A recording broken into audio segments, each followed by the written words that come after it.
and you piece of shit, and just going on. I did not want to argue with that piece of shit, because that's what it is. It's just seeing who could speak the loudest and the fastest, and who could discern it, and that's the winner. Mm-hmm. Whoever can discern what you're saying. Defend yourself, man. I said, nah, fuck you guys. If you guys are allowing this type of shit in this club, I don't fucking have any. I don't have any time. I don't have any need for you guys. And I just bowed out. I left. Yeah, chillism is a mind virus room. That is a brain rot epidemic room, a plague room. It's such a waste of time. It's unbelievable. But I find it interesting that people just keep coming back day after day. There is no way that people who spend this much time have anything more productive to do. They just don't. This is for them. This is the best way for them to be productive, to spend their time, and it's not uncommon and it's not unexpected. But I'm just happy I have books, dude, and I have cell phones to record these books, because reading a book just silently, okay, that's cool. But if I can record it and be performative and then re-listen to it, not have to crack open that book again or come back to it later on. I'm just saying, like, I have content which creates contentment, and other people's content does not create contentment. It creates depression, chaos, scrambled brain rot. That's what it is. It's like schizophrenic ramblings. Yeah, I was reading about the short form content that's on. Sorry, I just took a big hit of weed. The short form content that's happening from YouTube Shorts, Instagram, TikTok and shit, and it's actually creating like an ADHD type of effect on people, to where their attention spans are all fucked up. Mm-hmm. And one of the things that actually helps is reading books, or even like online competitive video games. And I have not played video games for years, but I bought a system the other day so I can get back online, so I could kind of train my brain and use strategy, and just kind of go back to the old times when it was fun and simpler, dude. And it's nice. It's actually it's a lot more productive. I mean, it's maybe not productive, but it's better than fucking sitting on that app and arguing and talking about the same shit every day, Yeah. Well, Elon Musk, Adrian Dittman, you look at his YouTube, he's actually like spending time doing voiceovers on memes. So like even the world's richest man is creating content because he wants to be creative. And, being creative and creating is how you fight boredom. And most people on this app are just bored. And if you can overcome boredom, the world is your oyster, because plus cannabis really helps with that. Like, it should make you more creative. But in my opinion, just creating audiobooks is the best video game you can play. It's way better than any of these systems that people play. Better than a slot machine, better than PS4, Xbox. Just reading a book and creating an audiobook is like a great way to use your brain. It requires concentration, which is meditation. And you're just so much happier because you're filling your neurolinguistic program with positive programming, with wisdom, joy, and strength, power. Your reality is your words. Are you creating books or reading them? I'm reading the books. I have a big library, yeah. No, that's true. I think going back to the old-fashioned... I'm making some coffee here. I think going back to the old-fashioned ways, man, of just the oldfashioned entertainment ways, man. Like, if you look, people have talked shit on the Amish for years, but dude, look how happy they are. They're a community. Mm-hmm. They know the dangers of technology. Yeah. And they haven't plagued them. They haven't plagued their brains with all this brain rot. If you read Quaker morality, Quaker ethics, like, I'm just telling you, it's your life, dude. Your life is your movie. Your life is your journey. It's like, do you want your life to be a clubhouse brain rot where you're like going crazy listening to this shit? Because it's not just like what you're saying in the debate. It's what you're listening to. You're literally programming yourself on what you're listening to on this stupid app. here's the thing: is nobody really says anything compelling or of sense. They do here and there, but it usually gets drowned out by someone who gets offended by anybody saying anything sensible. So, it's just kind of a little bit of entertainment. Like you said, I'm bored, but dude, I'm not getting much value out of the app as far as intellectual conversation, because it's hard to. I mean, for every good conversation, I have just a fuckload of bad ones where people are booting you out, kicking you, calling you names because this is fucking stupid shit, dude. But it gets old. But I don't know why I come back, because I'm bored. I want to talk to humans because I live by myself. So yeah, I want to be able to talk to human beings and shit. And luckily, at my job, I get to talk to human beings. But that's my job, they're your friends, so to speak.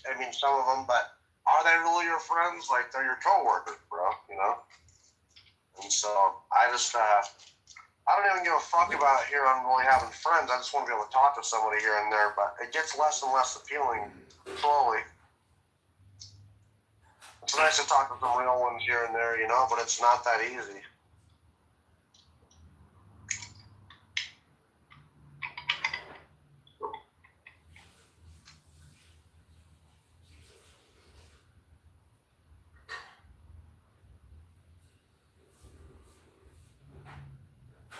Have you ever looked at those X spaces? John? Monsieur John?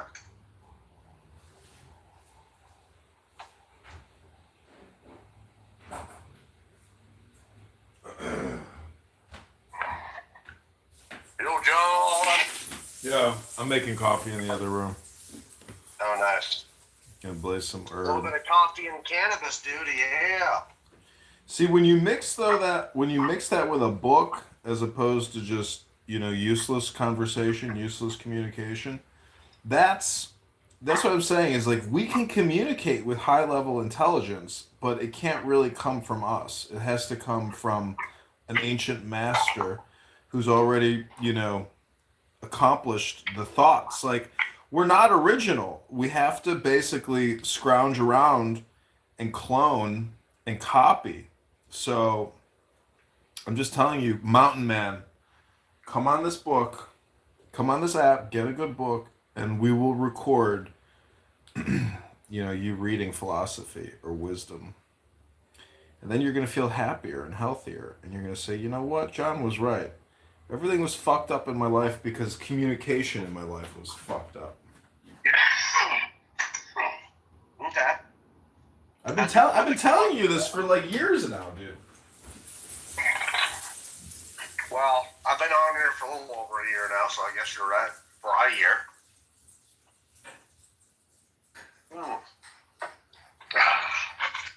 But yeah, I can do that, dude. That'd be fun.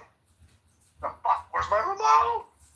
Just think about it. If you go to Harvard, if you go to Yale, if you go to Princeton, and all your communication is very intelligent and high end, that's who you are. We are what our communication experiences are. Yeah.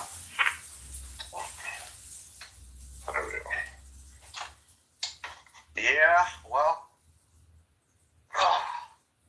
that looks interesting. I don't know when you want to do it. We can do it right now, dude. Go grab the Bible and just start reading Psalms or Proverbs, or go online and get the Tao Te Ching. I can read for 10 minutes, 5 minutes, 3 minutes. You can read for 3 minutes. Be the change. Don't just tell me, show me. All right, man. Let's do it. I'm gonna get murdered on fucking PUBG anyway here, so why not? I'm gonna teach this person the Tao by shooting him in the face. No, the Tao talks about nonviolence. Oh.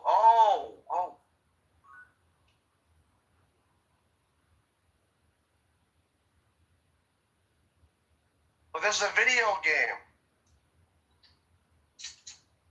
I have to teach him a lesson because he's in my territory. He offended me. You see, this is where I sell drugs on a video game, of course. But I got to teach him a quick lesson.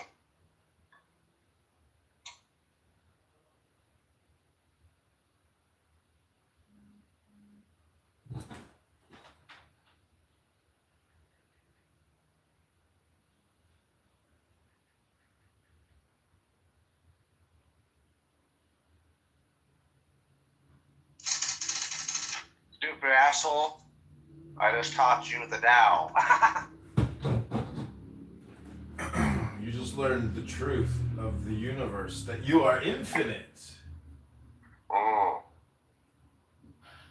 Classic wisdom.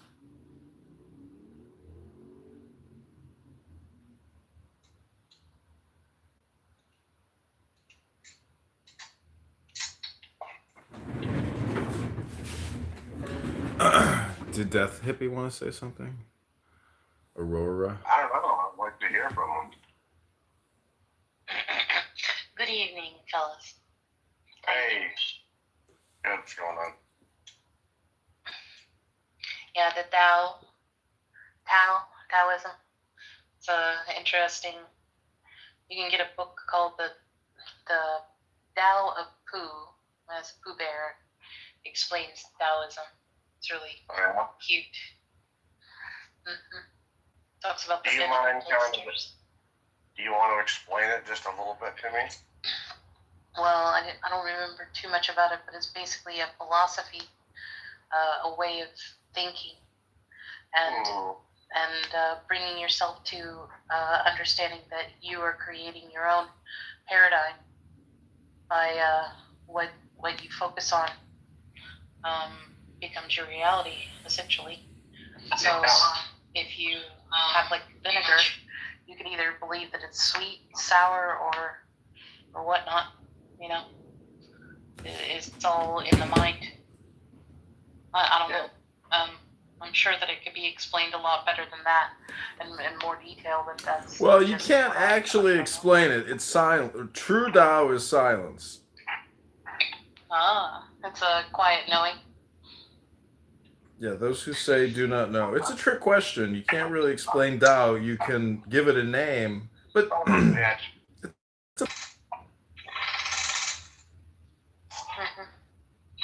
Something very nice to read.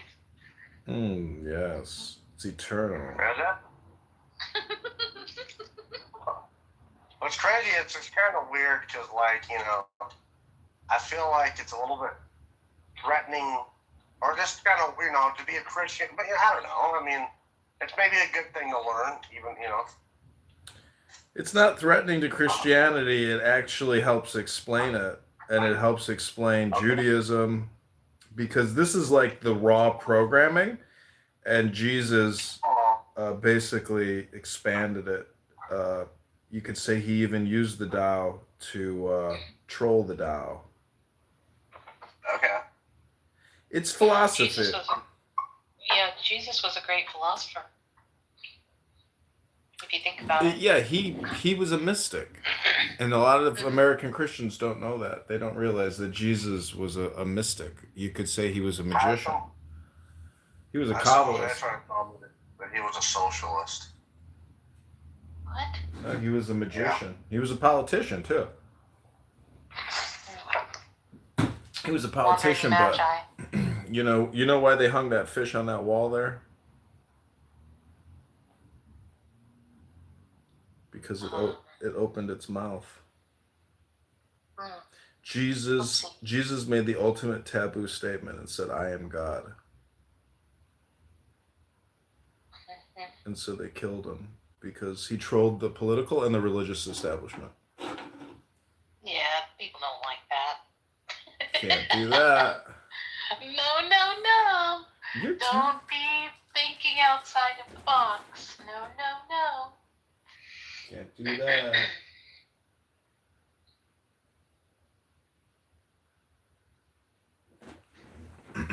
Okay, this is Tao Te Ching. This is the 45th verse. This is called Illusion and Reality. This is a breathing meditation. Take the deepest breath of the day.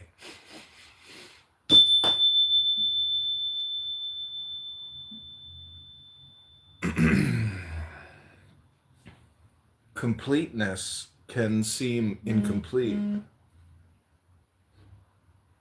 yet the completeness that we achieve can be remarkable. Fullness can seem empty, yet the fullness that we achieve can be very useful.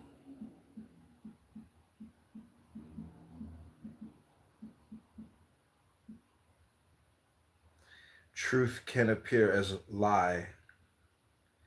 Straightness can appear as twisted. Skillfulness can appear as clumsy. Eloquence can sound like foolishness. But the dialectic of yin and yang is not illusory. Activity can overcome cold. Tranquility can overcome heat. And peacefulness is the natural seed of a violent world. This is the commentary. We live in a world of illusions, but not all is illusory. Illusory. We live in a world of realities, but not all is real. That which is most illusory is our belief that everything must be either complete or incomplete, full or empty, straight or crooked, skillful or clumsy, eloquent or not. That which is most real is the experience of process, for example, of activity overcoming cold, or of tranquility overcoming heat. In all processes, when one extreme is reached, its opposite is ripe to generate. The most significant potential process of our time is the reestablishment of the great integrity. Why? It is because extreme fragmentation, violence, and cruelty have now become so prevalent.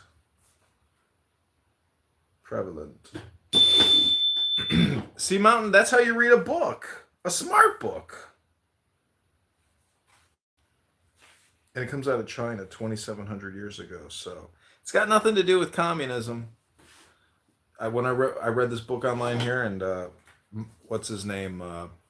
Roger Mayhem was like, "Oh, great book! They only used it to kill 80 million people in China through communism." I was like, I don't see. That's the problem, is you're not reading it. Yeah, Roger Mayhem's a dipshit, and you cannot, if he's set in his ways, he'll die on that hill just to be right. It's very frustrating. And if you're challenging, he'll just kick you. You know, he's just kind of a JP. He's kind of a bitch, bro. So. Yeah. So. Well, doesn't see that the part of the thing is this information teaches you not to be judgmental, because if you're judgmental, you're wasting time. You're not personally progressing fast enough, you know, if you're judging people. I mean, it can slow you down. Yeah. Absolutely. What do you do, though? I mean, you can admit Bradder's a bitch, so, I mean, too, so. What? We can admit Rodder's a bitch. I mean, Brad's a bitch, too. I mean, come on, I mean, who cares? Who cares? I'm more concerned with developing my brain in the real world. I'm more concerned with my love life in my immediate proximity. I'm more concerned about my house and the cracks. I'm more concerned about 100 million things other than vulgar, loud, obnoxious people on this app who just scream, "Stop fucking talking over me! Stop! Mute that fucking bitch! Move the fucking goo! No!" As I was saying. Dude, people are crazy. They're not reading anything, dude. That's why they're not at peace. They're not reading information about peace, tranquility, intelligence. Super intelligence doesn't get angry because super intelligence is superpower. Power never gets angry. Power just transforms and it acts. It does. Mm-hmm. Well, shit. Oh, God. Dude, imagine if you had a son and you only had 100 times, 100 days to spend with him, you know, one of those days you might say, okay, fine, we're going to play video games. But maybe the 99 other days you're going to be like, no, son, we're going to read the Bible. Because you would have to choose which communication um, in terms of priority is the most important. And so if you were a responsible, intelligent person, you would just want to engage in the intelligence, which is really like nothing more than saying it's the deity. You know, if there is a God, the God that God is super intelligence. So if you want to approach God, you have to approach intelligence. You have to merge with intelligence. It says that you can harmonize with the earth in the Tao Te Ching. You can harmonize with the universe. It's like magic. It's basically neurolinguistic programming. It changes your attitude. It changes your personality. You're no longer an angry, mean person who's gonna, dude, I saw this guy at the bar last weekend. He wanted to congratulate this guy for fucking this chick in the bar. And the guy was like, let me congratulate you. He's like, don't fucking congratulate me. Shut your fucking mouth. He's like, no, I want to congratulate you for fucking that bitch. He's like, shut the fuck up. Stop fucking trying to shake my fucking hand and congratulate me. I don't want your fucking fuck you. I was like, whoa, whoa. Wow. Fucking fight breaking out. So I pulled out my phone and I put it on YouTube. People just all fucked up, huh? It's just go to any room on this app. Yeah, but you said that was in real life, didn't you? That was in real life, but how is this app not any different than the real world? In the real world, the only difference is somebody can physically punch you. In the real world, people don't usually talk like that unless they're looking for an actual fight, We all know that. People get stupid on this app, dude.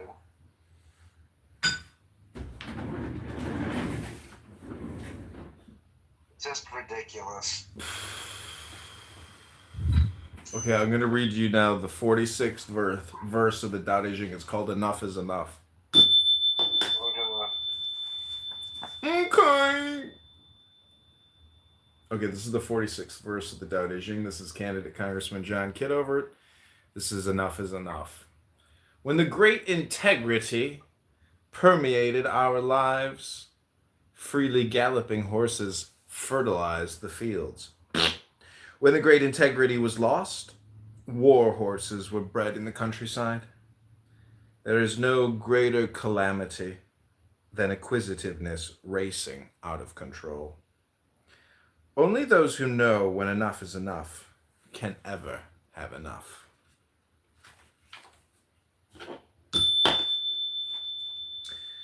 Commentary on verse 46. There is no greater loss than that of the great integrity.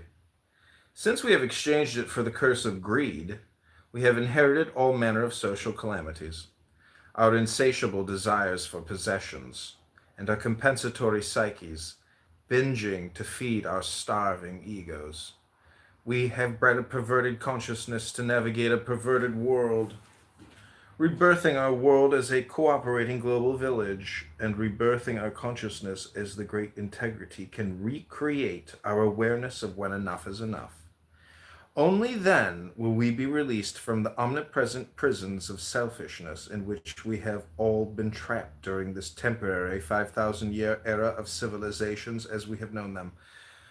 So what I think is interesting about this is I'm reading to you the commentary, but if you read this book without the commentary, it's really like, it's what you think it is.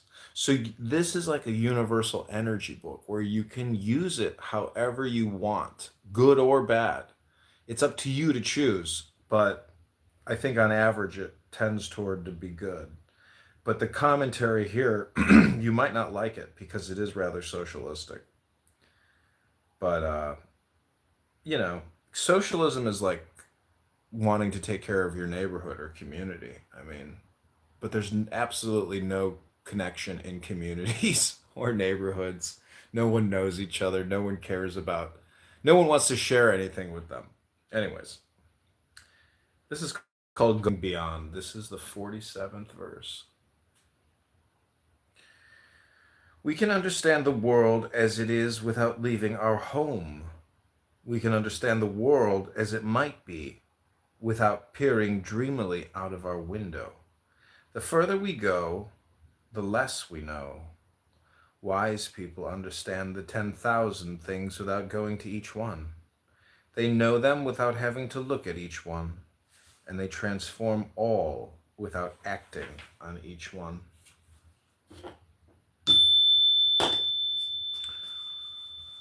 This is the commentary. Since our main problem in life is transcending our inherited pathological institutions and the rationales. Congressman Kitover, this is enough is enough.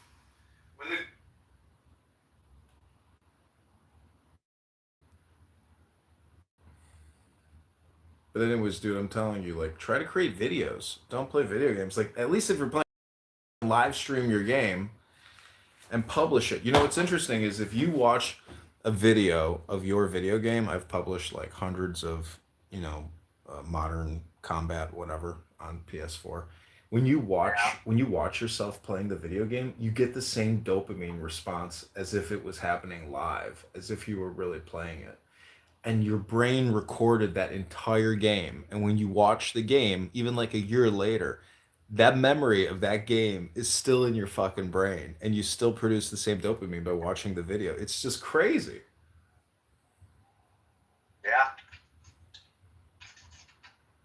Yeah, I mean, honestly, I don't know. I can start recording it for sure. I don't know, man. I just gotta do it for fun, you know? I mean, it's a good replacement, better than sitting around fucking jerking off, dude. I mean, I work, a full-time job. I just lost my dog, so I don't have a dog or a kid, it brings me back to old times, dude. It's pretty simple.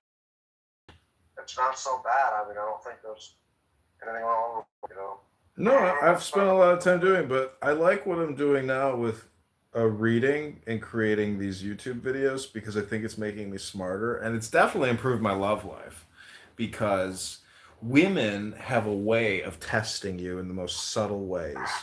And if you can just keep your cool and be a lover boy and not get angry over anything, like it's a much better way to live your life.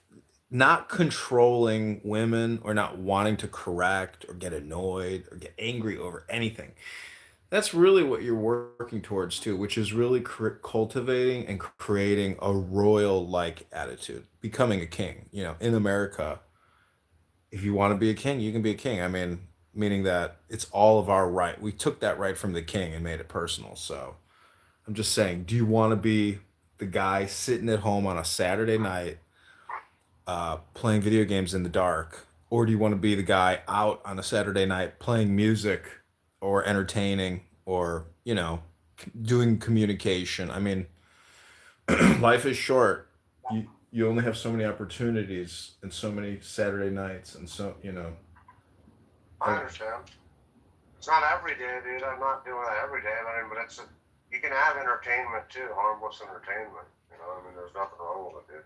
I'm just telling you, so much of your future depends on what you're producing in your brain because it's not manifestation. It's actually just like dialectic therapy. And you can get a doctorate in philosophy if you read the fucking books, and you could kill two birds with one stone and create videos and just reference your videos. This is all like simulation training. Yeah, it's all what you want to do in life, bro. I mean, it's right now I'm kind of pacing myself because I'm working toward the goal myself. So, I We, mean, it's better than going out and being destructive or getting drunk and killing fucking random women I'm tired of that, bro. I don't want to do that right now. I mean, well, I'm just saying, a woman, a beautiful woman, is a hell of a lot more fun than playing Call of Duty. Anyways, we have another caller or another speaker here on X. We have John. I'm John as well, and this is Tao Wisdom, where we've been reading Tao Te Ching, and I'm talking to my friend Mountain on Clown House. Welcome to the show, John.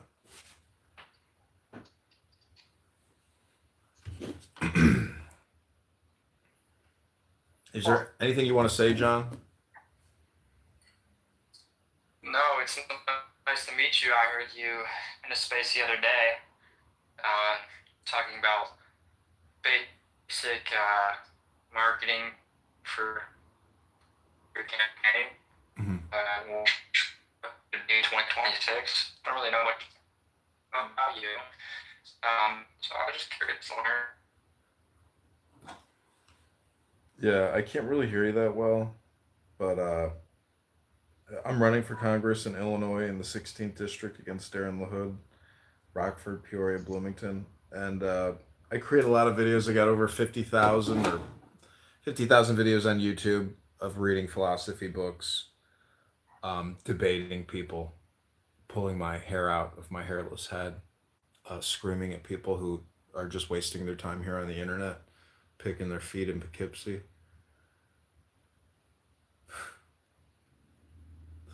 That's a quote, Gene Hackman quote. Anyways, this is really like a meditation. I spend a lot of time on the internet, probably 2 hours a day meditating. And when I say meditating, it's like technically the book club.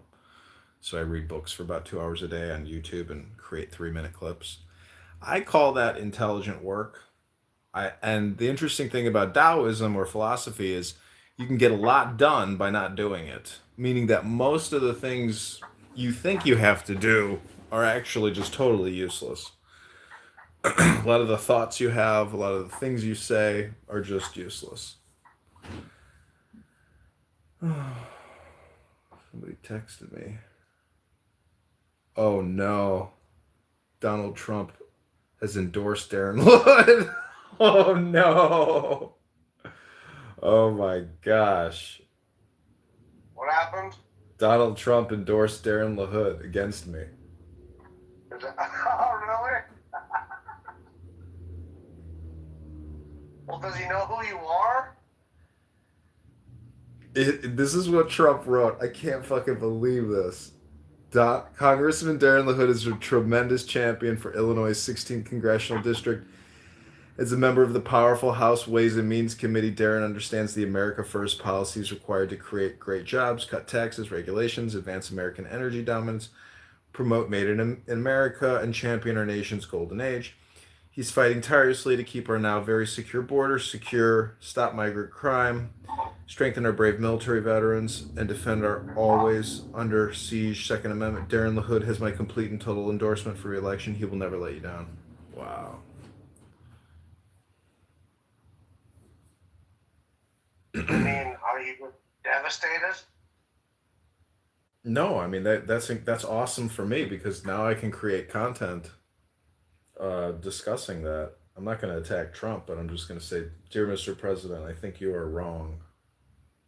If you do, I swear to God, I swear. Let's give that swallow there. I bet you this is pretty funny. What? I got this text from some random person. I don't know who it was.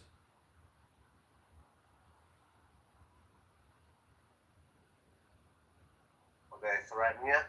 No, they sent me the screenshot from Trump's endorsement on his X account.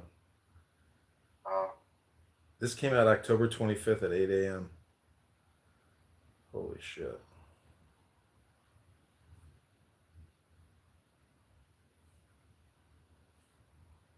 So, John, where do you live? Anything else you want to say, John?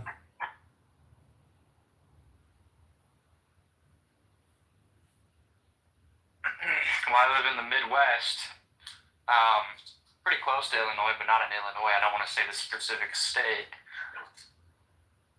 But yeah, I mean, I'm a young guy. I actually studied philosophy for a little bit. I took several courses and have done a decent amount of, just a little bit of reading on my own. But I'm probably going to switch majors and not major in it, although I really enjoyed it. That said, I'm curious, like, can I hear a little bit more about your policy? Like, what do you want the 16th district of Illinois on a local level to look like, and then maybe extrapolate from there? I would just kind of invert your question and say I'm not going to answer your question with regards to what I want to change or do for on the ground voters in the 16th district. I hear a lot of Congress people in their political pitches to constituents, voters, and other political, politically interested people. They try to say, "Oh, I'm going to work so hard for all the constituents and voters in my district."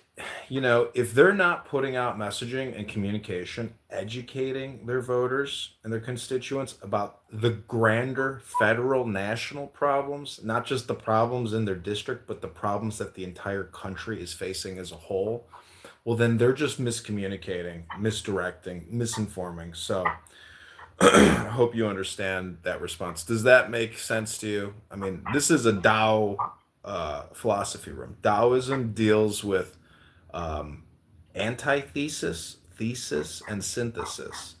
So I hope that is informative for you. But obviously, I can answer your question. But I just hope you understand that there's a much bigger financial crisis that the United States has plunged itself into in a way which is just so unbelievable and so catastrophic, and it has happened so quickly. We basically got robbed. The United States of America has been robbed. The Treasury has been looted through databases. It didn't get raided and looted. It got expanded and looted. So we are lying to ourselves, but the whole world is essentially pulling the same scam. So I just want people to understand the scam or the skim and who I'm running against, Darren LaHood. He's essentially skimming. He's got over 10 million in his campaign account from Pfizer, Moderna, J&J, Blue Cross Blue Shield, Caterpillar, Comcast, ComEd, AT&T, Verizon, AstraZeneca, GlaxoSmithKline, Pfizer, Moderna, J&J, and 100 other corporations. So he just came out the other day and he said, "I'm very hesitant on RFK's stance on Tylenol. I'm hesitant." What is he saying? Like, ladies, it's okay to keep taking Tylenol when you're pregnant? I mean, the guy is just a big pharma shill. So I hope that helps address, because it's not just about making the material world better for the voters, it's about making the intellectual, even psychological world better, because America is supposed to preserve and enhance liberty. Unfortunately, we have done the exact opposite. Everybody is essentially frustrated in this country over the entire situation, which is essentially taxation. You're taxed from top to bottom, left to right, forward and behind.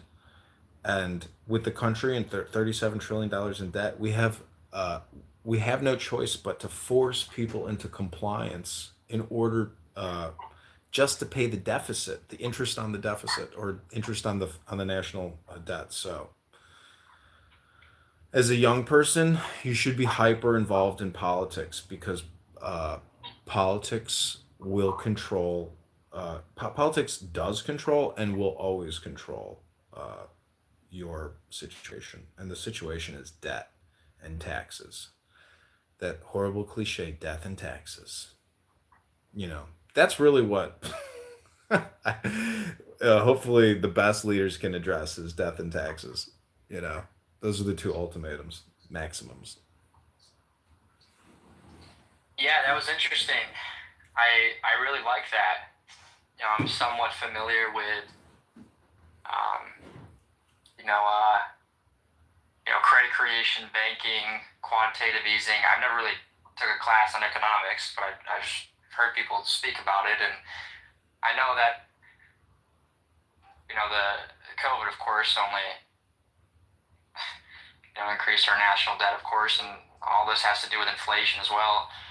I agree with you. I mean, that's a really good thing to say. Educating the voters of your district as opposed to doing what Democrats do, just throwing incentives at them. Here's subsidies here or something. Here's benefits there. Here's a playground in your neighborhood for your kids at a more local level. But yeah, no, I like that. I can tell you're very educated. Yeah, anybody who is just aware of the Federal Reserve, Congress, HRX, USDebtClock.org, Thomas Massey, Rand Paul. A lot of Americans throughout the history of this country have been criticizing the banking industrial complex, banking cartels, uh, obviously taxes, and how the Federal Reserve just creates artificial, non-gold backed, you know, debt instruments. So I don't know. I'm not in that club. You know, if I could snap my fingers and be like, "Oh, I'm making $14 million this year working as a vice president at Goldman Sachs," I would take that. You know, I would take that. But you know, this is the opposite of that. My campaign is based out on the opposite of that paradigm. So, but really, this is a book club, John. I just read books, and I think it's making me smarter. It's helping with my campaign.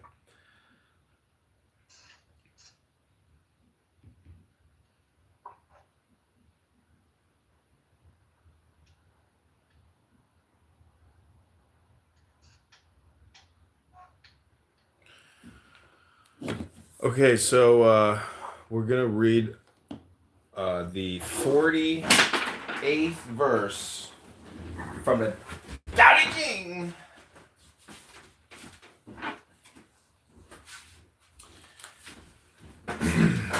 This is called "All is Done Without Doing." Take the deepest breath of the day. Hold it for 10 seconds.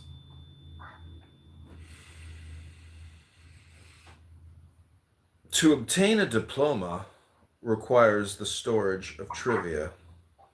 To obtain the great integrity requires their abandonment. The more we are released from vested fragments of knowledge, the less we are compelled to take vested actions until all is done without doing. When the ego interferes in the rhythms of process, there is so much doing, but nothing is done.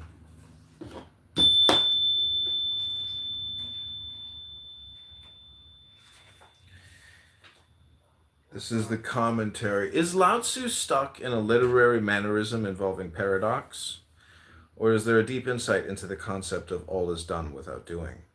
A repeated premise in many of these 81 verses. What Lao Tzu means by doing is acting against the rhythms of natural processes and against the pretended natural inertia and laziness of human beings to make something happen. That means that doing implies actions impelled by interference, force, and coercion. Such actions are always in opposition to natural processes and usually in violation of human needs and well-being. What Lao Tzu means by getting done is to flow with and facilitate natural processes. Never violate the needs and harmony of human beings in the process of producing the needs of the community. Getting done is always cooperating with nature and with other people. Doing is always a violation of nature and the exploitation of other people. Therefore, what he means by all is done without doing is that everything is accomplished without coercion. What Lao Tzu is always concerned with is the reestablishment of the great integrity. For him, the great integrity is the return to intuition and the merging of self and non-self. For us, having evolved to a different stage of evolution, we don't want to throw away our hundreds of years of scientific experience. For us, our return to the great integrity means an integrity at a much higher level than Lao Tzu could imagine. Our great integrity is to integrate our now advanced scientific left brain with our intuitive artistic right brain. For us, returning to the great integrity is to end our schizoid patterns of acting and thinking by establishing a planetary community in which cooperation replaces competition, war between countries becomes an anachronism because there will be no separate countries, and where all the fragmentations and coercive acts of the past will be exchanged for a great integrity beyond the wildest dreams of Lao Tzu.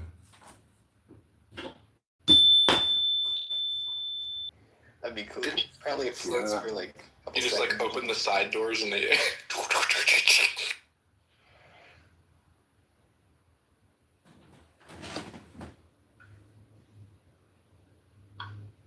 I just need a special license for it, I think.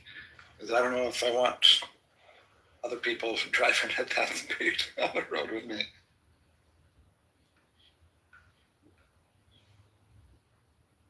It'll also have 600 miles of range, apparently, which should be. I don't believe that. Nope. You don't think so? Definitely not. That was a rumor. So I didn't know. For a roadster, no. Mm-mm.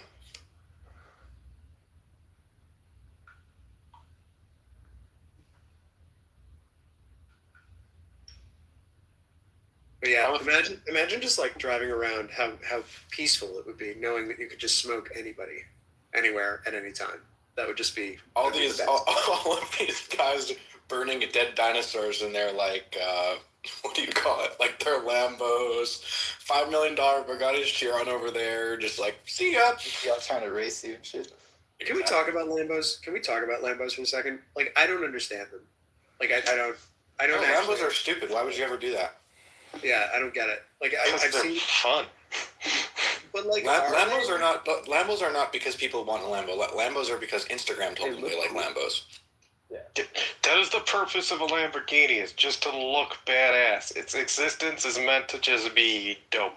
Well, too many people got rich off of crypto and drop shipping, and now it looks bad.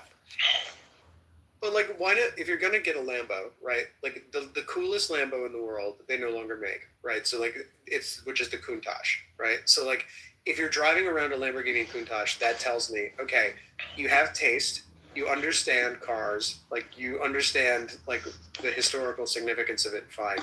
But if you're driving around the new one, like what's like, you're just saying, okay, I spent $250,000 on something that can get smoked by a Model 3, like.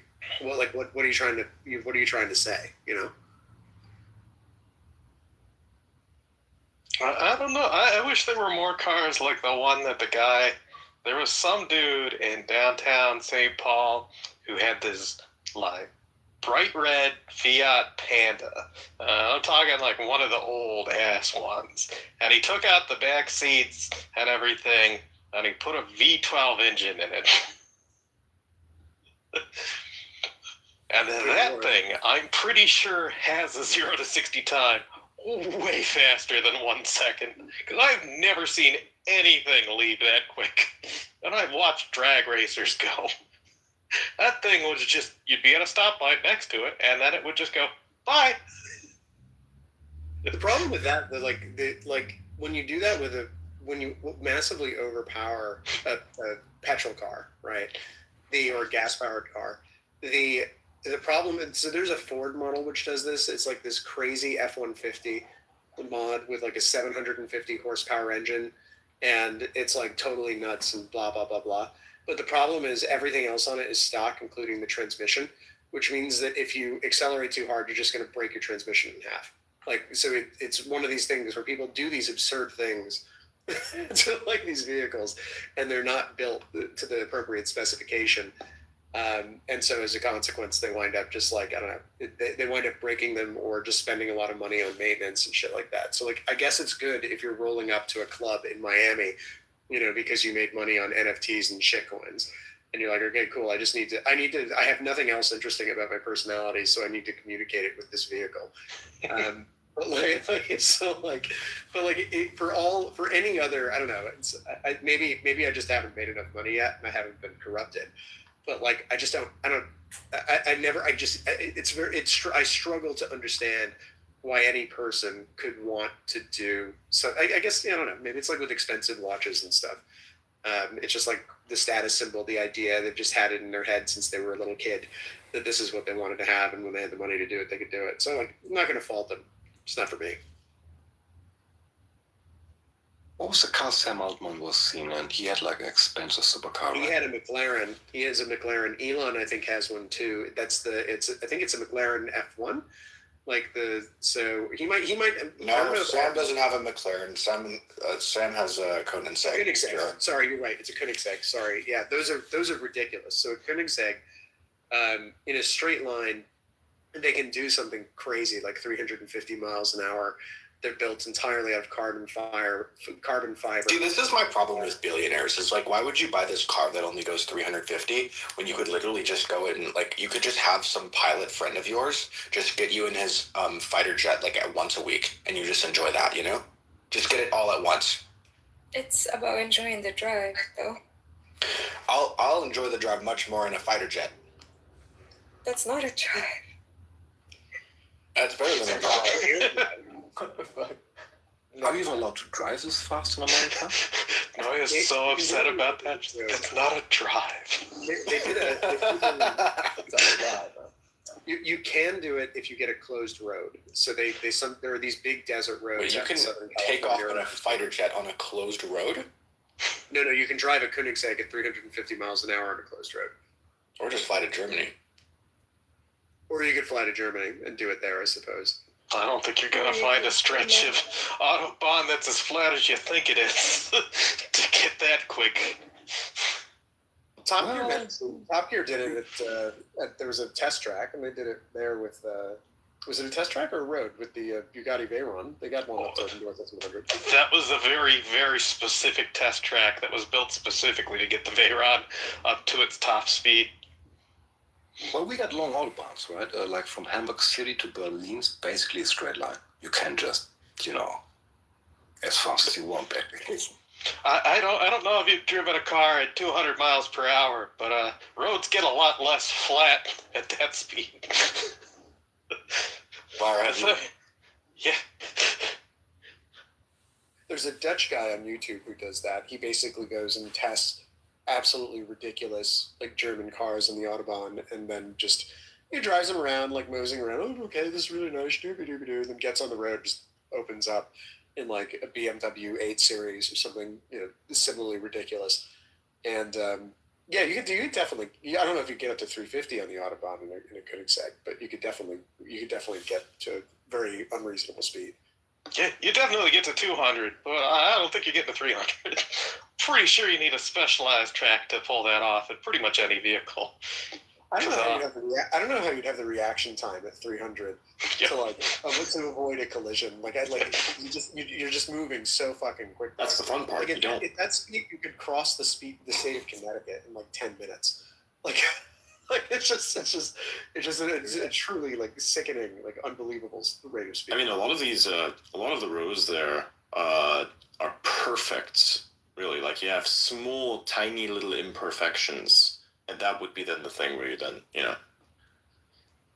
they do those a lot. It's epic. It's really nice over there. It's funny because when I see people complain about road conditions in Germany, I look at the road and I go, man, if only you could see the roads over here. They have cracks everywhere. To go over that at high speed, now that's fun. That's fun is danger, I guess. But that's that. Damn. So yeah, those are good. Those are good places, I think. Yeah. You could get to 300, I'm pretty sure, on that. That'll work for you. I just did the calculation. I needed to calculate. Over 200 is fast. I've moved 160 miles per hour over the Autobahn, I think. That must have felt awesome, huh? It was awesome. Crazy story. Hitchhiking, right? We used to do this from Hamburg to Berlin just when we were young. A guy from the Fraunhofer Institute, physicist, he with his company car, and he just pushed and pushed and pushed. I was never this far in Berlin. It's crazy. He was working on the MP3 thing, crazy meeting of minds. That's insane. So for Canadians out there, 160 miles per hour is about 260 kilometers per hour. Yeah. If you ever looked at the dash on your car, 260 probably isn't there. Most people only ever go up to 80, maybe 90, close to 100. A lot of people are pussies because they don't know how to actually drive. Yeah. It's very true, especially when people start going way above normal driving speeds. That's when you figure out that people, it's an entirely different skill set from normal driving. The two do I'm not gonna lie, the going fast part does translate pretty well into everyday driving. If you look at the way I drive and the way my wife drives, she's never done any high-speed racing or anything like that. So, just the way I stay away from people is completely different from the way she would do it.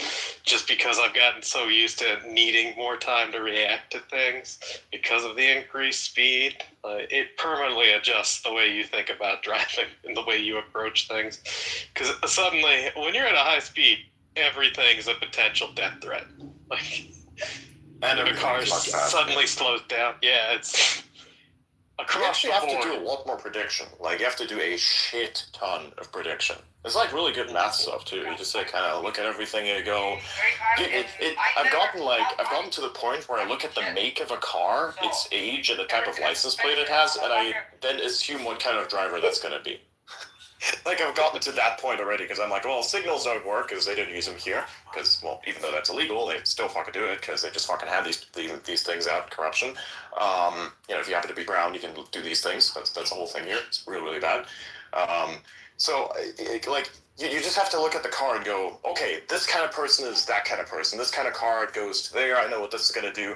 Like, say somebody would drive this like super beat up car. You already know that guy, as soon as he goes around a curve, he's going to hit the brakes in the curve. The worst parts you could ever do it, that's exactly where he's going to do it. So be ready for that, for instance, right? It's like never, ever, when you're in a curve, hit the brakes because you'll start sliding.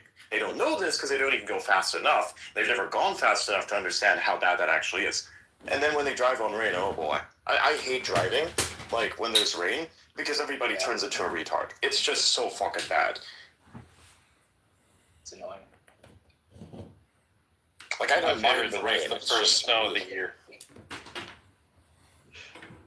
Everybody just suddenly forgets how snow worked. They just did it last year, but this year they're like, just slippy sliding all over the place. You're just like, dudes, you just did this. What the hell? I think, like, driving on snow is like playing Halo Infinite. Driving on snow is like playing Halo Infinite with, like, a low DPI, and then cranking it up all to max. That's, like, what snow feels like. I did that yesterday. I was like, hey, let's try this out for a second here. Max DPI. I actually played pretty well. And then I was like, okay, I gotta stop this. This is hurting my brain. 25,000 DPI. And then when I got back to lower sensitivity, I'm like, okay, this has really fucked with me. Now everything's too slow. Oh, God, why does it take 5 miles to move my mouse an inch? Not even that. It was just my accuracy went to shit because I couldn't aim the same way as I did before. Like, not as fast anymore. So it's like, So before shoot this guy. Really good. Well, you And my mean like accuracy went halfway to where it was. Yeah. A couple minutes to get back to it. And then I tried to flick with like the high DPI. It's like, okay, 5 360s later. What the fuck? Kaboom. Like, switch to the left, you can do a 360 on your mouse. Like, yeah, it's really fast. Yeah. It's like you happen to sneeze. Oh, 1 360. Yeah. Oh, and that's an accidental no scope that literally hit nothing. Like what Blythe did with his cannon. I told him to fire this like little shade turret and like spin real fast. My leg or something. And it didn't hit shit. You like hit me. You shot I think 1,000 bullets and probably 2 of them hit me. Yeah, I was just spinning so much rapidly. Yeah. It was the dumbest fucking weapon. And it was the dumbest fucking thing to do. Yeah, it was hilarious. And we were doing this on easy mode too. It's shit. It was funny. I had to do it on easy mode because that turret is fucking useless. And you pick that shit up. Sure, it has infinite ammo. Sure, it kills things. But fuck does it kill those things. It's literally. The only benefit is that it doesn't have cooldown. And that's it. If ammo, no cooldown. Yeah. Reload. Damage? Complete ass. You have to hit headshots every single shot, otherwise you don't do any damage, basically. Yep. I was about to say something about body shots, but I'm not going to do that. FYI, everybody, this is Elon Musk. It's his pen account, He Adrian expanded to Dittman. Twitch now, so Adrian has a Twitch, real Adrian Dittman. That's the Twitch. Yep.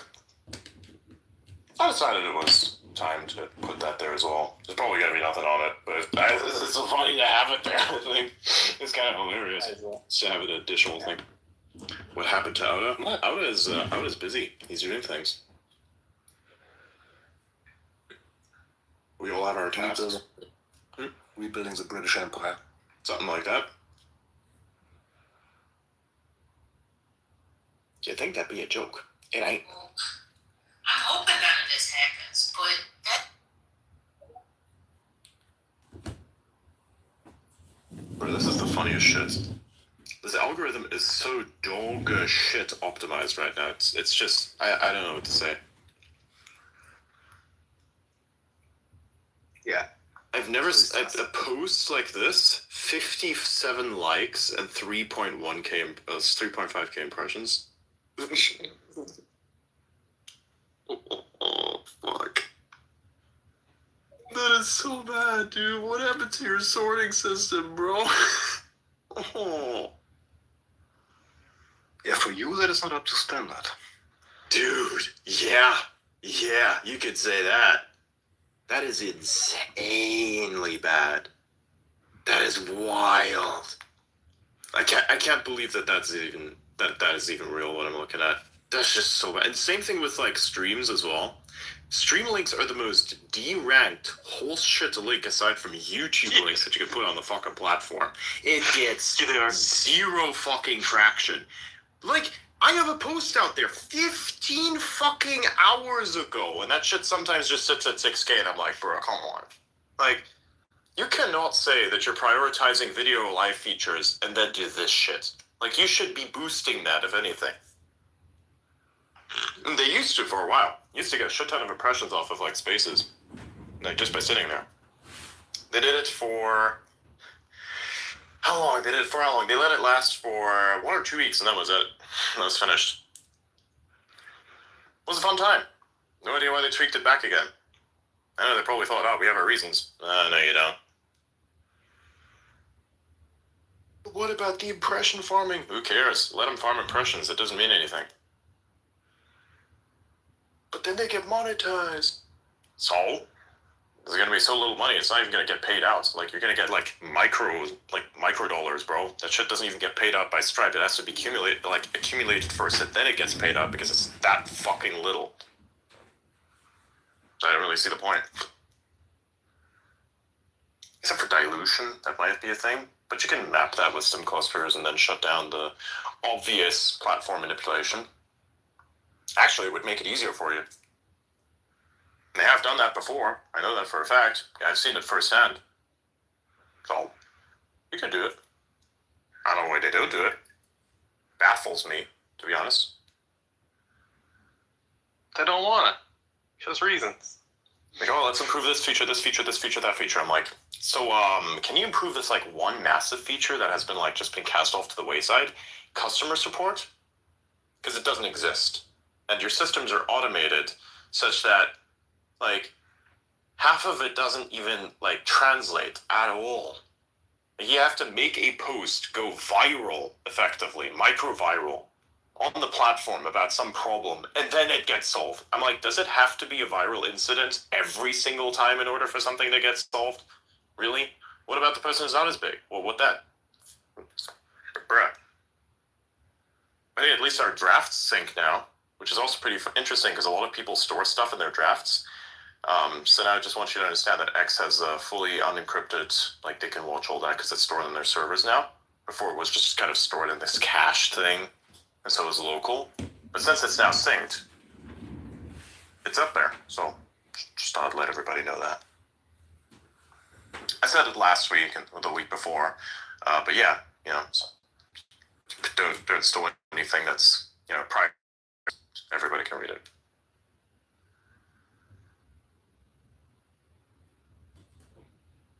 With everybody, I mean X. I just wish they would finally merge the chat and DMs properly. This is like, I can't reach anyone anymore. Well, they have. But it's just so that when you then use DMs on the XChat thing, they're unencrypted, then the unencrypted send about a minute late. So you have to just use the unencrypted if you want to do unencrypted. People haven't really been moved over to unencrypted fully, and they're still using to encrypt it fully, so they're still using the unencrypted. I think they're going to do that because if you already have ported it over effectively, like assuming that they've ported over the massive amounts of history to XChat, then they could just basically rug the unencrypted. And I think they're also like working on their encrypted shit. They're probably moving that to the x.com domain as opposed to the Twitter domain, which it has been on right now, at least from what I can see as a user. No internal data here, which also would explain why they want everybody to re-roll their security keys. Because why the fuck would you do that? It makes no sense. Like, there are two reasons for it, and I'd rather prefer the main reason, because the other one sucks for Like right now, between the phone and the web, there are 3 different instances of the same connection sometimes. What?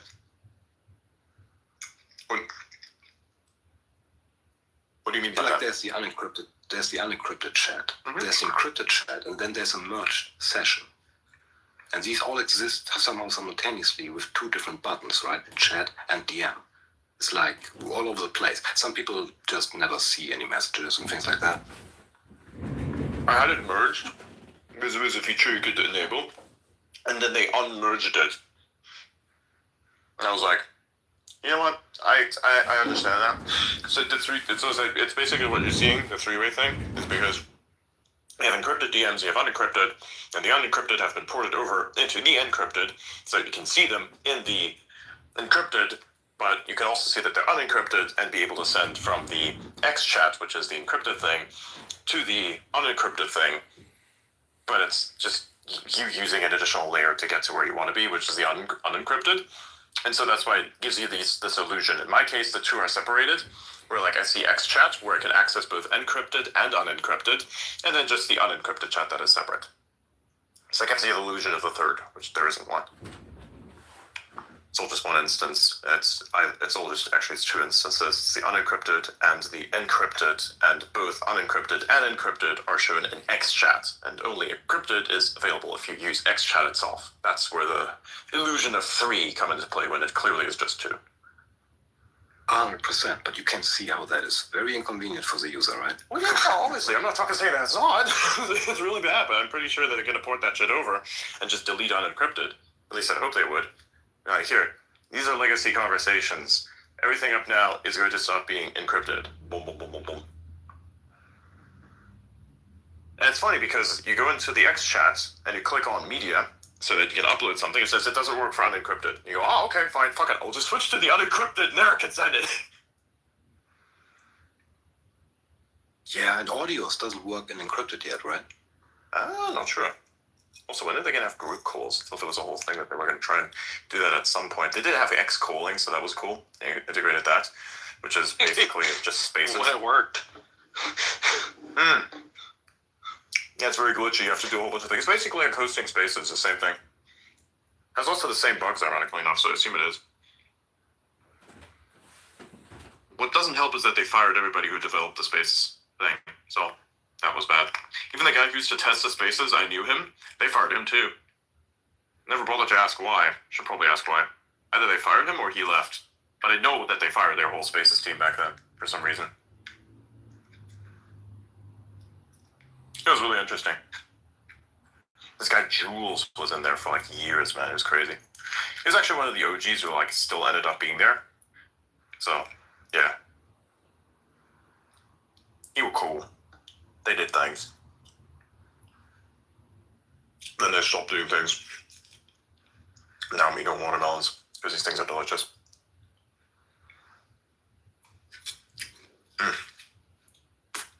Epic. Let me take that post away. Yeah, I stopped thinking about these things. Like, they can do what they want.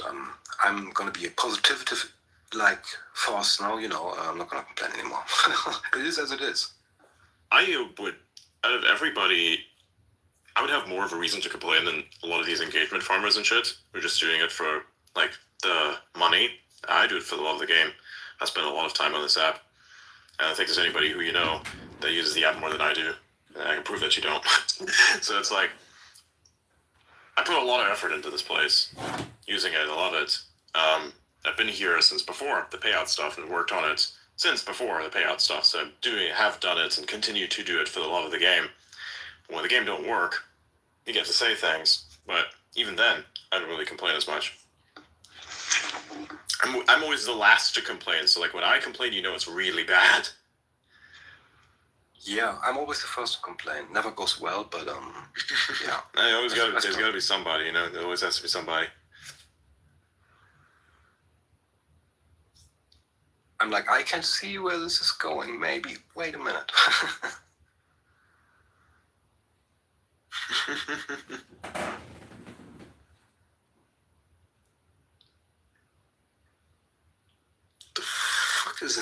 work anymore.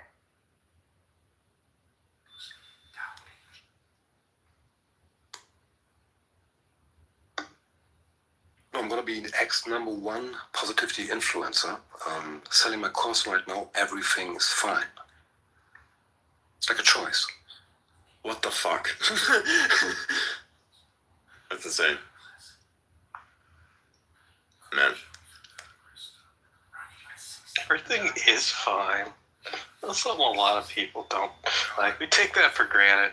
Life's amazing right now for everyone living right now in comparison to pretty much everyone in human history.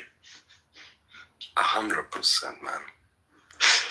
Like, being a human in the BCs just kind of sucked a lot.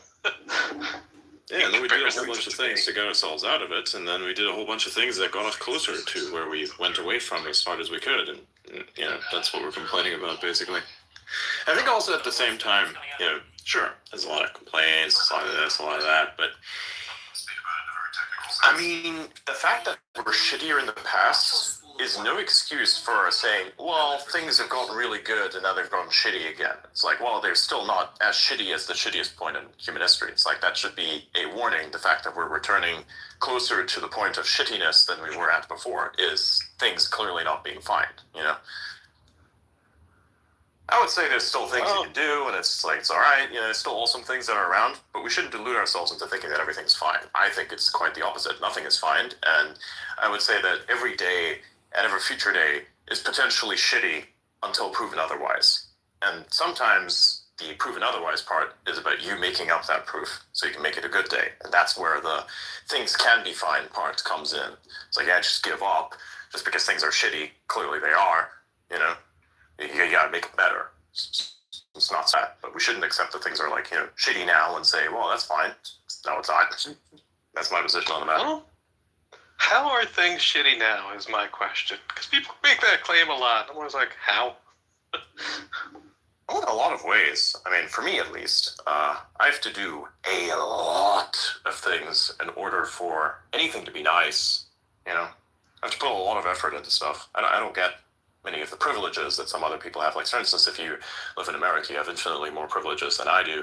Right here, you know, you got a government that pays out shit even though you didn't serve it. I can't rely on any governments because, well, kind of cut off from that. I'm an exile in a sense, if you think about it. So I have to work for everything myself, and because there's very little competence where I'm at, I have to do everything myself. So, yeah, then of course, you know, since I do all these things myself, I become very competent and very impatient with idiots, and then those idiots, because they think they're entitled to things, tend to want to tear me down, and then I have that shit to deal with on top of everything else. And then to reconcile that in your head, like, if somebody is and this is the thing, right? I'm a wildly positive person, even though I have insanely shitty problems in places you wouldn't even begin to imagine. So, yeah, many of those things I can't even talk about. On top of manufacturing. How many times have you been raped by a warlord this week? None. How is that relevant? Well, life's pretty good then, in comparison to most of it, human history. That's what I'm saying. Who cares about most of human history? We're in a world today, we should make it better. I was like, oh wow, shittiest point in human history. What? That's not an excuse. That is a word of caution. Just that it could get a lot worse doesn't mean that it should be a lot worse. How would it have been better 2,000 years before now? Like, even, how is now worse than 20 years ago? How is now worse? In so many ways, dude. Money's worth less than it's ever been. You have to work a lot harder to get to the same amount of what you had been able to get back then. Your food is shittier. Your ability to get that food is harder. Costs more.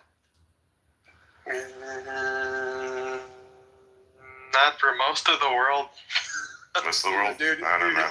The U.S. is not most of the world. Like, Europe is way shittier than it was 20 years ago. And, like, I lived through it. Like, I know. Like, it was just a totally different environment. So, the politics is shittier now than it used to be. The debt is shittier now than it used to be. Like, we're careening at 100 miles an hour towards the cliff. And just because we haven't gotten to the cliff doesn't mean we're a lot closer to it. What does this metaphorical cliff look like? It looks like a sovereign debt crisis, to be blunt. mean, we've got. But if we all get sovereign death crisis simultaneously, then we're all just gotta go, mulligan, mulligan, mulligan, mulligan, mulligan, mulligan. Yeah, and have the whole global financial system collapse. Like it's not. You can't just like mulligan your way out of $70 trillion of sovereign debt that disappears. Sure you can. We can just say you owe that debt in dollars and then make a new currency, and then you're like, okay, you have the dollars. Look, I mean, hey, that sounds great. I mean, I guess you can do that, and I hope you have lots of tin food and ammunition. Well, that is one thing that America does have in spades. We have both of those things covered. We'll be fine. It's gonna be fine. You're insinuating a civil war, right? I don't think it's a civil war. I think it would be more of a multinational war. Like China would be like, "Hey, give us our money," and we'll be like, "Well, we did." It's not even It's not worth anything. It's not even China. It's that like most of the treasuries in the world are held by allied governments and their own banks and the Fed. So like if you delete that and you're just like, oops, like we're not going to be able to make interest payments on that anymore, and all of that's worthless and you're never getting paid back, like the whole Western world will collapse. like the whole thing. That's okay. It'll shake things up. It'll be the reset we need. But our best hope is to do better than Mao, which I don't think will be hard to pull off. Our hope is that like AI will increase productivity to such an insane degree that it won't matter because the economics of the 20th century in which the debt was racked up won't matter anymore. If we've totally, which is a possibility, like that we're going to have completely, like I was seeing Grok argue with Will Stancil. Oh God. he had like Will Stancel's this like super lib on X, and he had like a 7-hour argument with Grok and lost, which is pretty amazing to see. And like in full public view, and like there's been a meme going around him and all kinds of other things because someone made a very compelling cartoon about him, and there's also a compelling. It do be like that, Mr. Stancil. It do be like that, yeah. Well, Mr. Stancil. So and like the memes that are being made, it was all done. The song was being done on Sora, and it was a total fucking banger, like absolute banger. It's like I've been listening to it for the last 24 hours, and what else is there? And like Grok like made fun of him by using the meme.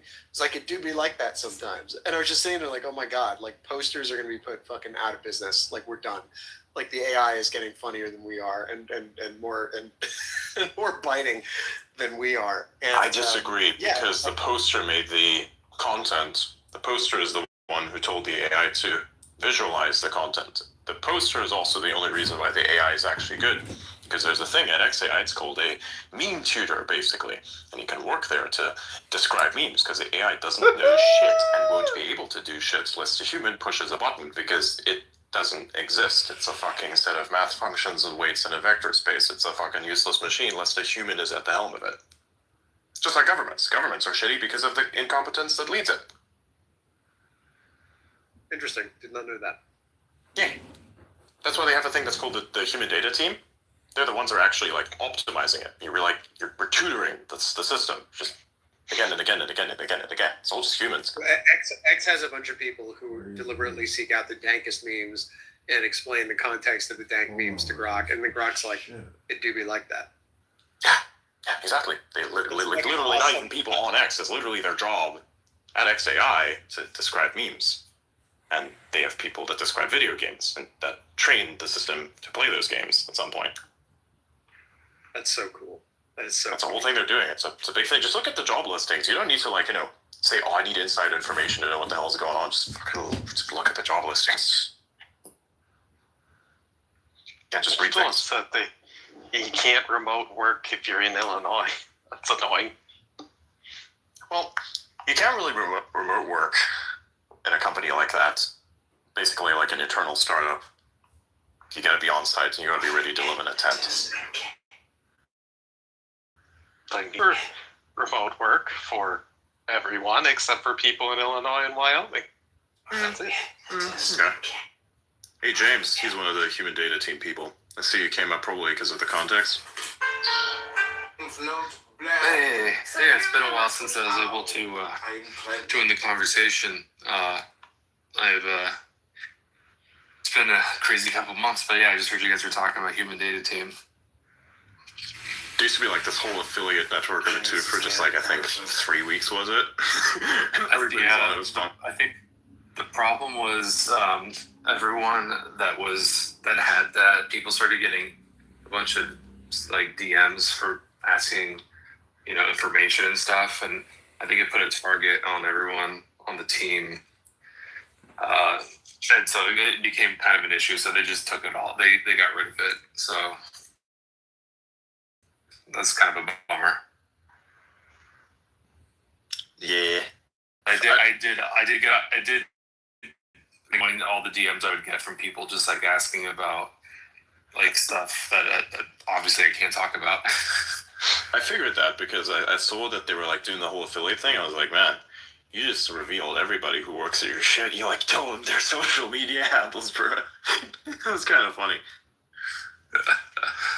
Yeah, I mean, and that wasn't even everyone. It was just people who opted in, who wanted to, and yeah. But oh well. That strange ability to just turn DMs off is underutilized as fuck. I don't think I have enough followers to have issues with too many DMs, and so that was like my first real time having to like turn them off for a little while. Yeah, I just have all verified on because normally like the amounts of bullshit comes in through the unverified. So I only have verified on if it'll, and that goes into a request box. So like you don't even get access to the DMs unless of course you subscribe. Then I will probably be able to see your message because it just comes through. And if your message seems to be like high signal, then it's like up at the top and I can see it. But if not, then yeah. And if you spam me, I will block you. I don't care about like it's $1. You don't get to fucking spam my ass for $1. That's not how it works. There's no legal binding agreement. I can just block your ass. That's how I deal with the DM shit. Because, and I like attract a big amount of attention, so things get a little difficult. I noticed you have a Rebellionaire affiliate now. Are you? It's been like that for. How long have you been part of Rebellionaire? It's been like that since like fucking early 2024. I had this for like years now. Oh shit! I never noticed. Yeah, it's just a thing. Like my bad. I watch those guys a lot on YouTube. Great content, great channel. I just at the time I was like covering Tesla content a lot, and bro just said, "Hey, you want the badge?" I'm like, "Sure." I have my own system now. Like you see the little triangle badge that's on top of Blythe's profile there, so I pinned the thing at the top. That's like my company. Order. No, that's not Noetic Order. That one's actually a consulting company, and then Noetic Order is also affiliated, which then turns out into an org account. It's like a whole thing. Yeah. Oh. I'm the definition of super user on X. I didn't realize you were a consultant as well. Pretty much. I just had my first consulting client last week. I've been trying to get into consulting people into how to incorporate AI into their work or into their life, and I just realized that because I'm so in it that I thought everyone knows what's going on, but there's so many normies that know nothing about AI and they're not using it, and there's so many ways they can make their work so much more efficient. They can get their work done so much faster if they just did like the simplest things. And so I basically just met up with this guy and helped him set up his computer with a bunch of different. Well, first he just showed me his workflow, and I just showed him like a few things that he could do to make it way faster. And then I got a text this morning, and he was just like, "Dude, this is so much better now. It's so much faster for me to do the stuff that I was trying to do." Like he was cutting and pasting between like ChatGPT into like his other programs. I was like, "Dude, this is the worst way to do it." But like most people don't realize like what's out there. That's if they're not following AI stuff like we do. The gentle press, streams of gold oil start to flow out. Just the consultancy bit was kind of funny because I saw a bunch of people were like asking me questions on things. I was like, you know what, I'm just going to turn that into money, and then did the whole Bitcoin thing for a while. And then I was like, hey, what if I just like really Web2'd it and first. We just do it as a company, and so we've done that for a fair bit of people now. It's pretty nice. It's also really good because like we basically take all these like freelancers and shit, and then we just accumulate all of the tasks, and then they can take on the job as they want, and be able to just solve the problem, and then they get like 75 or 80% of the money generated from that, which is like the opposite of how normally companies do it. Like the exact opposite. Are you hiring anything? Is it remote stuff or? Pretty much remote. You can be anywhere in the world, just be available and be able to solve the problem. That's exactly like pretty much how my brain works. Yeah. I'm an optimizer. I like to, but also I'm really good at fixing a lot of things. The trouble is it's being like a kind of a general split screen. It came out a little bit later with split screen. So there's like no games today that have like split screen co-op anymore. It's like because it doesn't make sense. Everything's like it's easier to do online. Like everybody just has their own machine, and who's like actually going to go over to another dude's house? That's a whole ordeal. Like going over to another dude's house today is something else, man. Like that's taken on a totally different meaning. Like I recently had somebody over at my house that I know. And it's like the first time that has actually ever happened, and it was a very interesting experience. Like it's totally different. Before it'd be like, oh, let me just go to somebody's house because that was the best way to communicate with someone because all other methods were expensive as shit. And so now it's like it's the other way around. It's more expensive to actually go physically visit a person than it is to like talk to them. Like even here, like you're on the other end of the planet for me, and we're just talking here. This is crazy. Like we used to do LAN parties back, like the Halo 1, Halo 2, I guess at that point. Because they didn't do multiplayer in Halo 1. But, or was it Halo 3 or 2 or 3? I can't remember where they started to do the... Probably 2. Yeah, so it was Halo 2. We would bring 4 gigantic TVs and 4 Xboxes, and we'd have a network switch, and we'd be all playing... And we'd run like 100-foot Ethernet cable so we could have the TVs all throughout different parts of the house so you couldn't see the other team's screens and stuff. And it was like a whole thing. It was awesome. We'd stay up all night playing a shit ton of Halo, eating a bunch of pizza, and then now it's like everyone's just in their own house playing online with their own screen. It's just like I mean, it makes sense because we can do it now, and it gives you and now you can play more times instead of having just that special time when everyone can get together. But I don't know. It's like something was kind of lost in enabling everyone to just play online. I have good memories of couch co-op, like N64, gaming with the bros, playing Smash Bros or something like that. Yeah, I would have loved the early Halo. Or something like that. I would have loved the early Halo days if I would have lived at that point. To do it online and you can do it. Early Halo days, I was working at GameStop, and so I worked at GameStop.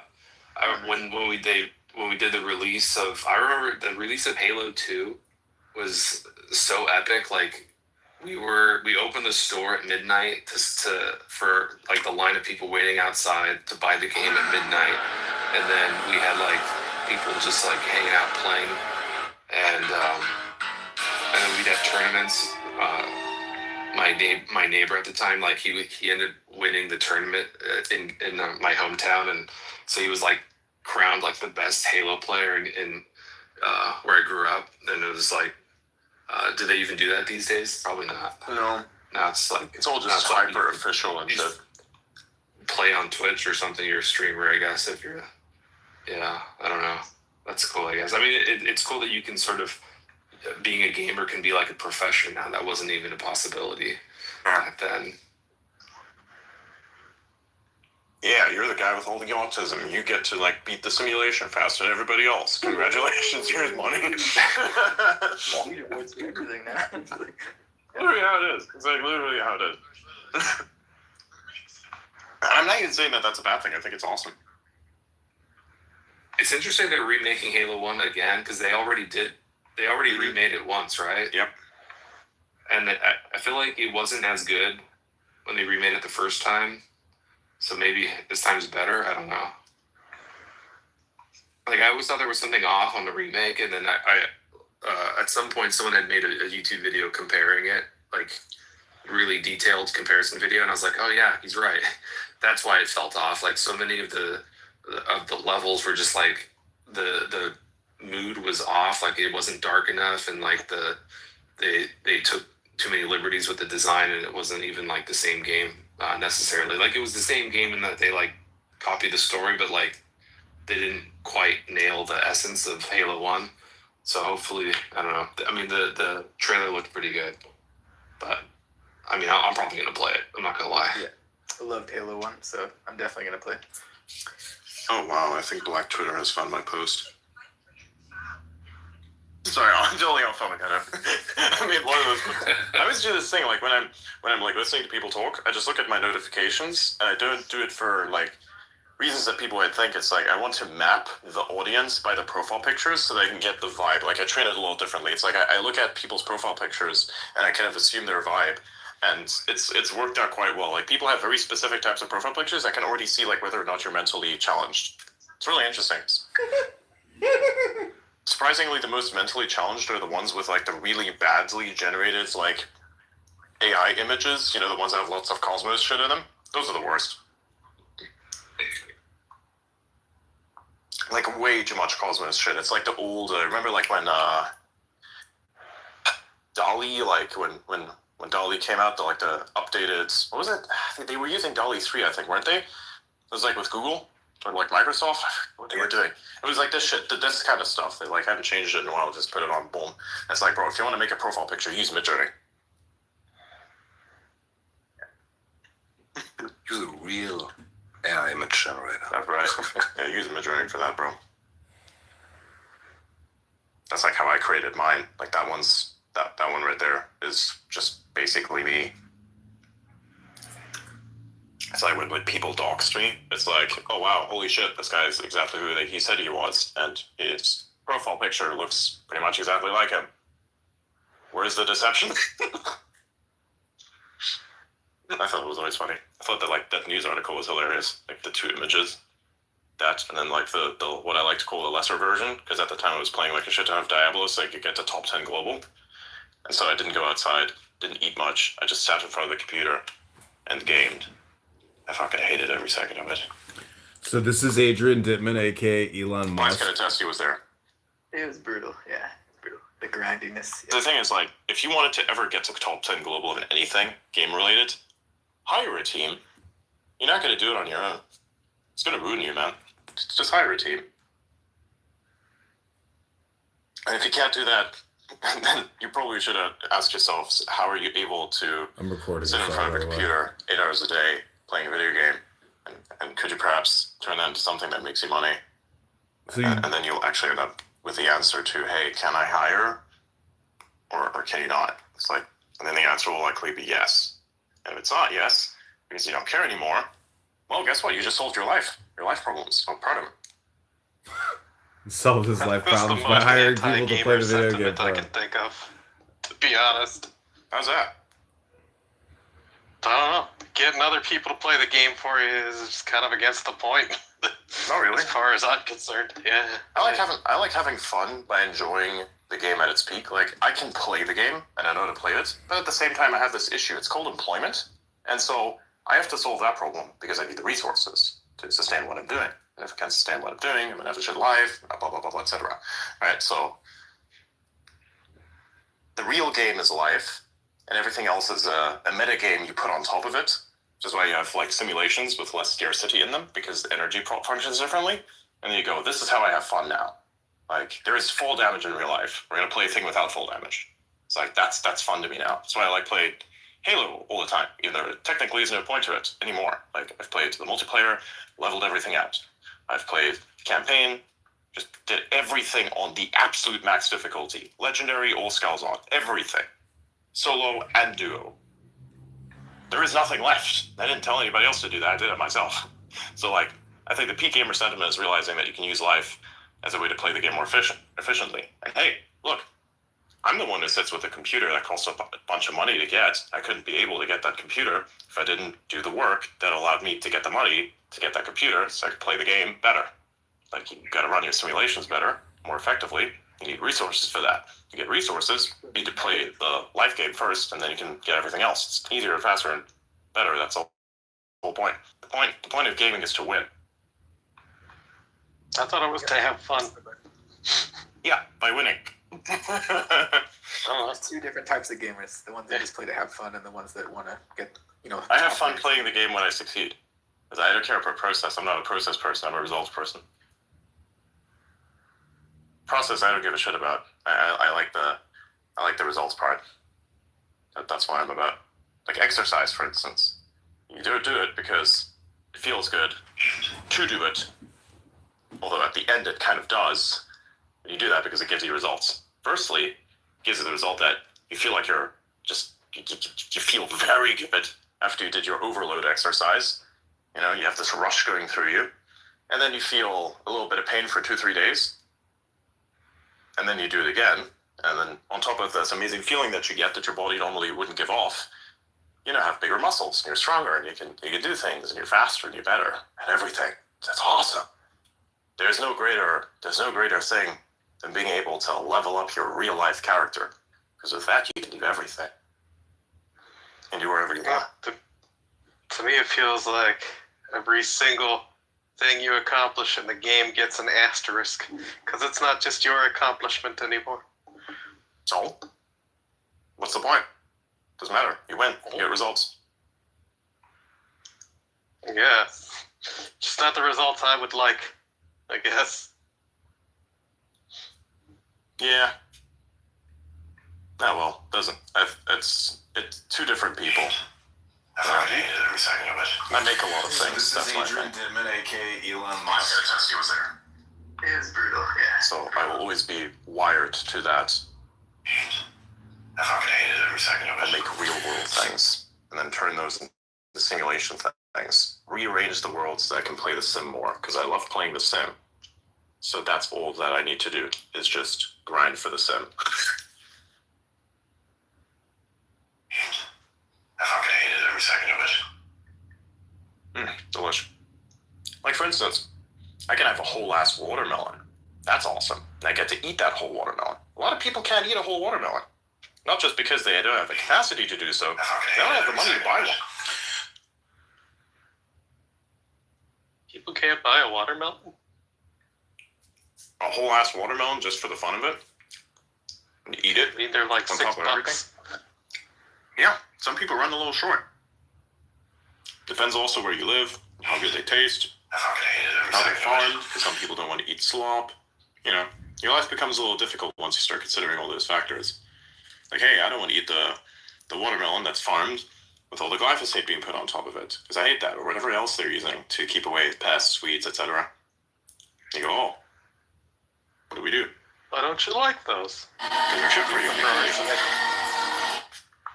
Yeah, so do arsenic and everything else with all the At higher organic doses. places use. At higher doses, but the glyphosate over time accumulates and kills you that way. Yeah, but the organics accumulate more and kill you faster. No. That's pretty consistent across all organic farming. It's one of the funniest things about the industry. What exactly accumulates? Arsenic, cyanide, there's also a whole bunch of organic things that ride into them. There's a niacin increaser that sneaks in there all the time as well. All sorts of fun shit. It's why in rural Illinois the organic farmers are called merchants of death by some farmers, which I think is a bit over dramatic, but I find it funny, so I'll allow it.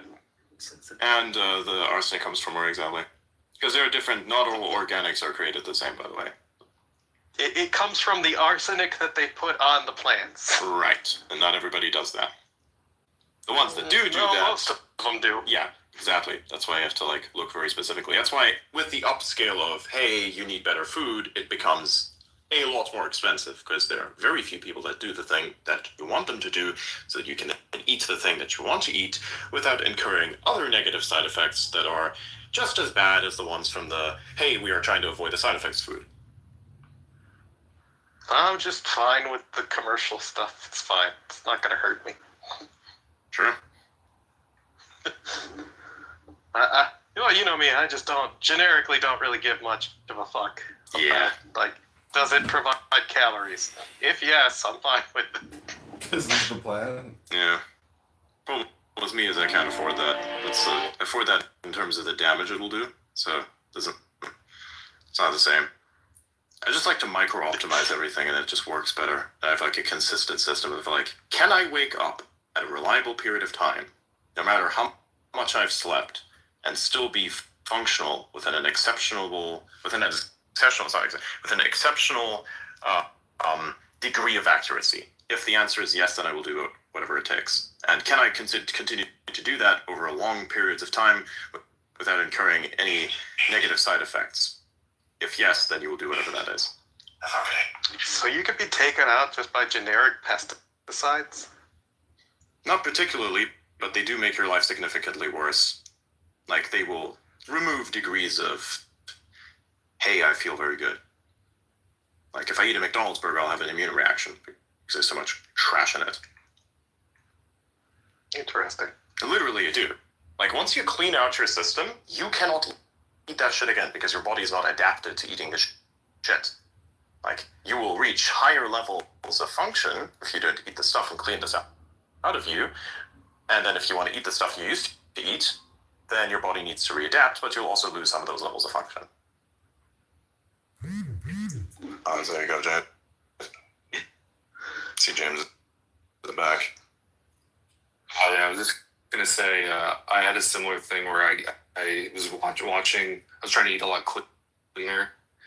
In turn, I ended up eating a lot less salt and all the. And now, if I have like just random like Chinese food that has like MSG and stuff in it, or like just like a lot of salt, I will wake up with like hot sweats in the middle of the night with like a headache. Why do you eat less salt?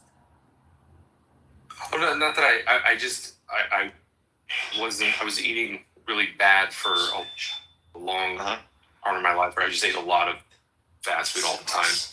And it's like, grass-fed meat and stuff.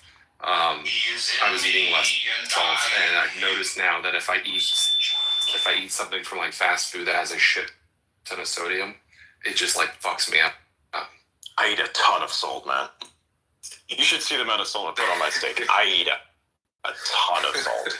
The thing is, like, because you sweat that out and you need the sodium. There's a lot of people that say you don't need the sodium, but those are the FDA and they're bullshit. It's all wrong. The average person doesn't need as much sodium. That is true, because the average person is average. But if you want to be exceptional, then yeah. It's like, hey, you want to work out more, you're going to sweat more, you're going to need more of those materials, those very specific types of materials that rebuild your body. Also, these very other specific materials to get from other types of nutrition to make your brain faster, blah, blah, blah, blah, blah, whatever else. Right? But it doesn't give you the speed. And my body's a little different. It needs the carbohydrates. So now I'm going a high protein, low fat, high carb thing. And that has worked out perfectly for me. I've never felt better. I feel awesome. Like all the time. Yeah, if you're cutting out carbs to the point where your body's running on like ketones and it's like burning fat to turn into energy, it's gonna take longer for your body to get energy that way. So carbs are just like fast energy. And if your body wants fast energy, you got to give it carbs. Yep. But you can also give it. There's better carbs. Like if you're getting carbs from like, legumes and like beans and stuff. And beans, I would do that. They break you up real hard. I did beans for years. Yeah, that's true. I just eat bread. I mean, there's a lot of good ways to get carbs, but there's a lot of shitty ways to get carbs. So it just depends. Yeah. Bread, potatoes, pasta. Yeah, pasta's pretty good. Pasta's neat. I like sweet potatoes. Oh, sweet potatoes are insane. Like you get the sugar in there, and you get everything. That's good. Yeah. Hey, they're scared of you? Yes. Actually form social bond with human. Like... I fucking hate it every second of it. So this is is Adrian Dittman, aka Elon Musk. He was there. It was brutal, yeah. Brutal. The grindiness. The thing is like, I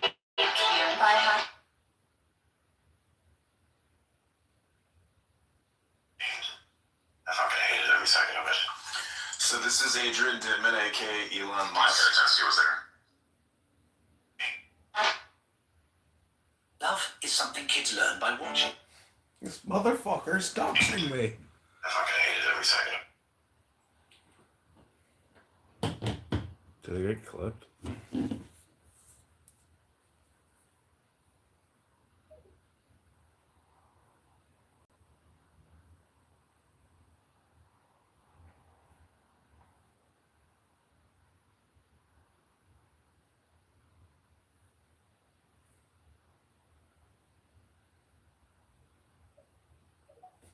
Salt, it's just different salt.